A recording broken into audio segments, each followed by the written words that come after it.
네, 해외 시장 분석 시간입니다. 이동훈 대표와 함께하도록 할게요. 대표님 안녕하십니까? 예, 안녕하세요. 네, 뉴욕 시장의 마감 현황부터 좀 살펴보도록 하겠습니다. S&P 500 지수와 나스닥 지수가 기술주 강세가 나타난 것으로 확인되고 있습니다. 구체적인 현안들 살펴보도록 하죠. 예, 몇몇 개별적인 기업들의 어떤 재료들 그리고 추가적으로 나왔던 어떤 경제지표 후조 이런 것들이 어우러지면서 3대 지수가 또 사상 최고치를 경신하는 그런 모습이 나타나고 있습니다. 최근 들어서 보면 연초에 어떤 시장은 계속 강세 보이는데 감세안이 결과적으로 기업들의 실적을 성장시킬 것이다. 그리고 미국의 어떤 경제 지표에도 호조가 나타나고 있기 때문에 향후에 소비 증가, 기업들의 실적 오조 이런 국면이 나타날 것이고 이런 부분들은 당연히 주가를 끌어올릴 것이다. 이런 흐름들이 계속 이어져 나가는 모습인데요. 오늘 같은 경우는 몇몇 가지 재료들이 더해지는 그런 모습이었습니다. 첫 번째 가장 관심을 모았던 것은 FOMC 회의록 내용이었습니다. 시장에서 이 내용을 주목했던 것은 과연 금리 인상, 세 차례 인상 정도 되는 것이 적절할 것이냐, 연준위원들의 판단을 좀 보고 싶었던 거거든요. 세 차례 정도라면 점진적인 인상이 되지만 만약에 감세안이라든가 이런 부분들이 영향을 줘서 세 차례 이상, 그러니까 네 차례 이상까지도 금리 인상을 주장하는 사람들이 많아졌다면, 그런 연준위원들이 많았다면 아무래도 주식시장이 좀 위축을 받을 수 있는 그런 상황이었거든요. 그런데 FOMC 회의록 내용을 보니 점진적인 금리 인상이라는 부분에 대해서는 크게 달라질 것이 없다. 이런 것이 시장의 판단이다라고 봐야 될 것 같습니다. 대체적으로 미국 경기 회복에 대한 자신감 어느 정도 표현이 되어 있는 그런 모습이었고요. 그리고 세 차례 정도의 어떤 금리 인상이라는 거에 큰 이견은 없었습니다. 물론 일부 위원들이 세 차례는 너무 느리다, 더 빠르게 금리 인상을 해야 된다라는 의견이 일부 나오긴 했습니다만은 큰 대세는 아니다라는 점이 확인이 됐거든요. 특히 주목을 받았던 것은 감세안에 대한 어떤 금리 영향력 이 부분에 대해서 시장에서 많이 주목을 했거든요. 그러니까 지금 세제 개편안을 통해서 세금을 줄여주게 됐는데 만약에 이 줄여진 세금이 시중 자금 유동성에 어떤 영향을 주는지 이 부분에 따라서 만약에 시중 유동성을 크게 어떤 자금이 시중 유동성에 크게 영향을 주는 형태가 된다라면 금리 인상 속도가 좀 가파르게 될 수도 있는 상황이었거든요. 근데 회의 내용을 좀 보면은 대체적으로 연준위원들의 판단은 이 자금을 바탕으로 기업들은 M&A를 하거나 아니면 부채를 갖거나 아니면 자사주를 매입하거나 이런 형태로 자금을 쓸 것 같다. 이렇게 되면 결과적으로 이런 내용들은 시중 유동성에 크게 영향을 주는 사안은 아니기 때문에 금리 정책에 있어서 변화를 줄 정도의 사안은 아니지 않을까. 이렇게 보고 있거든요. 이런 내용들이 전해지면서 세 차례 정도의 금리 인상 속도가 올해도 그대로 유지될 것이다. 이렇게 판단이 됐고 이런 부분들은 시장에 어떤 우호적인 내용으로 작용을 했습니다. 그리고 개별적인 종목들의 재료들도 또 우호적으로 작용을 했는데요. 최근 들어서 반도체주가 올해 들어서 좀 강세를 보이고 있는데 이번에도 또 재료가 나왔습니다. 리눅스라든가 마이크로소프트 윈도우라든가 이런 쪽에서 업데이트, 중요한 보안 업데이트가 진행될 것으로 알려졌는데 이런 중요한 보안 업데이트가 된다라는 것은 결과적으로 PC의 어떤 성능 향상을 추구하게 될 것이고 성능 향상이라는 것은 결과적으로 D램의 반도체 공급량의 증가 이런 부분들을 유도할 수 있다라는 판단이 되거든요.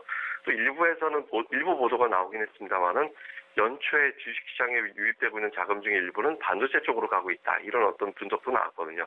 이런 부분들이 나오다 보니까 반도체주들이 강세를 보이면서 특히 마이크론 테크놀로지 같은 경우는 어제 6%대, 오늘 3%, 이틀 동안 약 10% 정도의 어떤 강세를 보였거든요. 이런 부분들이 기술주의 상대적인 우위를 만들어내면서 나스닥 시장이 더 강세를 보이는 그런 원인이 됐습니다.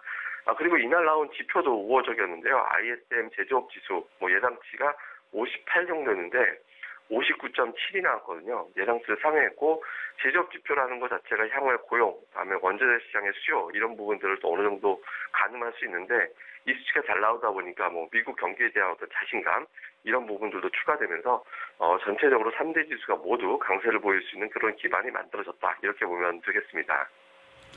네, 지표들 확인해 보도록 하겠습니다. 국제유가 같은 경우에는 공급 과잉 우려가 조금 더 완화되면서 상승한 것으로 보여지고 있고 달러도 소폭 좀 올랐어요. 어떻게 봐야 될까요?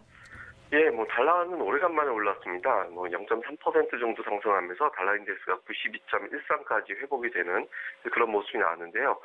최근에 달러는 미국의 점진적인 금리 인상 가능성, 그다음에 이제 유럽이라든가 어떤 유럽, 일본 이런 쪽의 경기 회복 속도가 더 빠르다 보니까 상대적으로 달러가 강세 요인이 없다라는 인식이 좀 있었거든요. 근데 오늘 FOMC 의사록을 보면 미국 경기 회복에 대한 자신감이 어느 정도 드러났고 또 일부 위원들이 좀 금리 인상 속도가 너무 더디다, 이런 좀 빠르게 금리 인상해야 된다라는 주장을 했다라는 소식이 전해지면서 반등을 하는 그런 모습이 나타났습니다.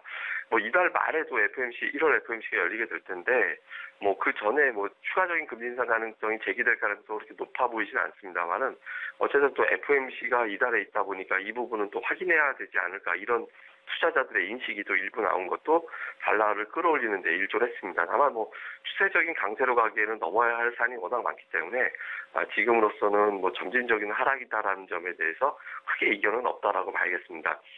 그리고 이제 국제유가는 오래간만에 좀 큰 폭으로 또 올라가는 그런 모습이 나타나는데요.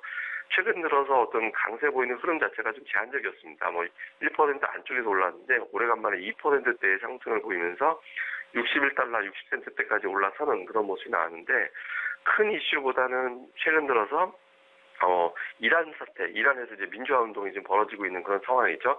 이 부분이 이란의 어떤 원유 공급량의 어떤 원유 공급량을 좀 축소시키는 그런 요인이 되지 않을까, 이렇게 생각하는 부분이 있습니다.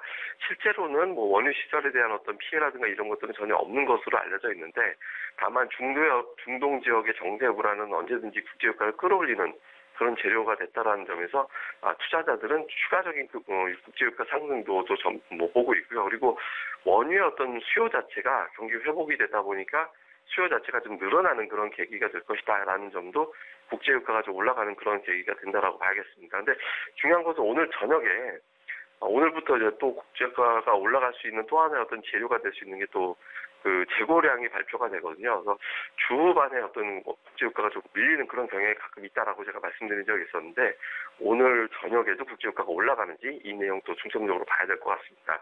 그 외 지표 보면 변동성 지수는 7% 가까이 하락하면서 9.09까지 내려왔는데요.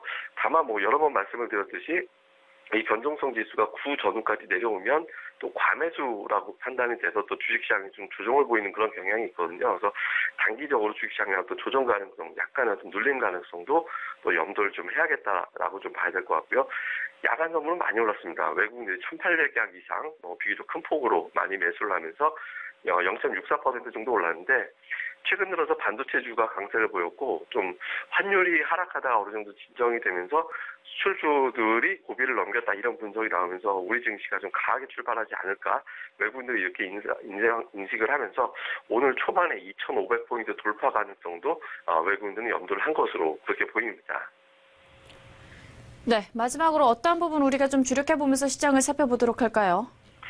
예, 연초의 증시가 지수가 강세를 보인다라는 것은 공통적이긴 한데, 연말하고 좀 양상이 달라진 점이 좀 몇 가지 관찰이 됩니다.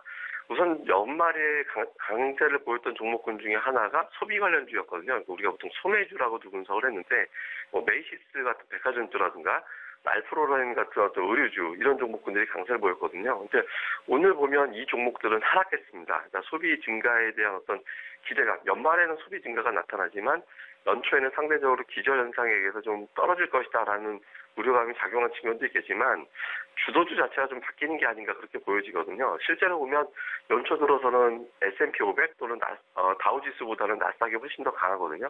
그러니까 IT주와 그리고 국제유가 상승 등 어떤 원자재 강세에 따라서 원자재주가 계속해서 강세를 보이고 있는데, 이런 흐름이 좀 이어질 가능성이 높다라고 보여집니다. 근데 이게 중요한 것이 IT와 원자재, 이 두 가지는 전부 다 신흥시장의 어떤 신흥 주식시장을 또 강세로 볼 수 있는 그런 근거가 되거든요. 그래서 이런 흐름이 나온다면 우리 시장을 비롯해서 아시아 증시의 어떤 강세를 이끌어낼 수 있는 재료라고 볼 수 있기 때문에 흐름이 좀 계속해서 이어질 수 있는지, 이런 부분 잘 봐야 될 것 같고요. 그리고 오늘 나오는 지표 중에서는 ADP 민간 고용 나오게 될 텐데, 예상치가 한 19만 명 정도 증가를 예상하고 있거든요. 일부에서 금리 인상이 좀 빠르게 될 수도 있다라는 주장이 어쨌든 계속 제기가 되고 있는 상태이기 때문에, 고용 지표가 양호하게 나오는 수준을 너무 서프라이즈하게 나온다면 금리 인상을 좀 빠르게 해야 된다라는 주장에 다시 또 무게가 실릴 수도 있거든요. 그래서 어쨌든 고용 지표 잘 나오면 경기는 좋다라는 거지만 약간의 좀 노이즈 같이 작용할 가능성도 있으니까 이 부분도 봐야 될 것 같고요. 마지막으로는 연결지어서 몰사아닙니다만은 한동안 좀 발언이 별로 없었던 연준위원들이 연초가 되면 또 연설이 좀 이어지게 됩니다. 오늘은 블러드 총재가 또 발언을 하게 될 텐데, 뭐 연준위원들의 발언에 또 예민할 수 있는 것이 아까도 말씀드린 대로 세 차례나 네 차례나 이런 논란들 계속 나오고 있고 감세안을 비롯해서 또 인프라 투자 1조 달러 시중에 다 돈이 풀리는 재료다라고 투자자들은 여전히 보고 있거든요. 그래서 이런 내용에 따라서 금리 인상 속도를 네 차례 이상으로 보는 연준위원들이 등장하면 그때마다 또 주식시장이 주춤 걸릴 수 있거든요. 그래서 블레드 총재를 비롯한 연준 위원사들의 발언, 어떤 발언들이 나오는지 이 내용도 중점적으로 잘 살펴보는 게 좋겠습니다. 네, 이렇게 해서 뉴욕 시장 마감 현황과 주요 현안들 이슈 함께 좀 살펴봤습니다. 해외 시장 분석 시간이었고요. 이동훈 대표와 함께했습니다. 오늘 말씀 고맙습니다. 예, 감사합니다.